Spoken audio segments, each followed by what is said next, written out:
Pelaku di Tarup ini di Jalan Ngamiran, merapat Polsek Tarup. Pelaku pembunuhan guru ngaji bernama Nur Cholis, 45, di Pedukuhan Cergomas, Kelurahan Pakembaran, Kecamatan Slawi, Kabupaten Tegal, Jawa Tengah, Minggu, 25 Agustus 2024. Akhirnya berhasil ditangkap polisi. Hal ini diketahui dari unggahan warganet bernama Aji Jumantoro Asyura di akun media sosial Facebook.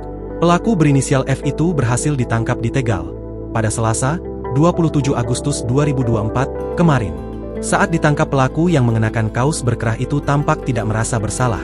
Dengan tangan terikat, ia kemudian dibawa ke kantor polisi. Sementara itu, berdasarkan informasi yang diperoleh, pelaku diketahui merupakan mantan karyawan korban.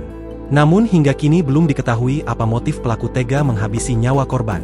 Sebelumnya, dikutip dari Kompas.com, seorang warga bernama Nur Cholis, 45, tewas dianiaya oleh orang yang dikenalnya di teras rumahnya di Pedukuhan Cergomas, Kelurahan Pakembaran, Kecamatan Slawi, Kabupaten Tegal, Jawa Tengah, Minggu, 25 Agustus 2024. Korban yang mengalami luka akibat senjata tajam sempat dilarikan ke rumah sakit namun tak tertolong.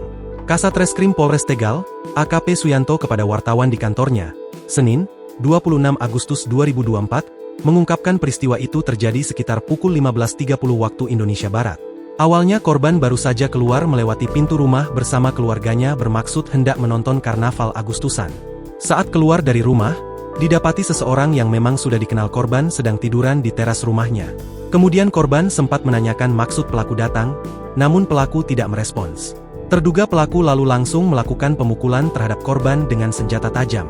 Usai melakukan aksinya, pelaku lalu langsung melarikan diri. Download Tribun X sekarang, menghadirkan lokal menjadi Indonesia.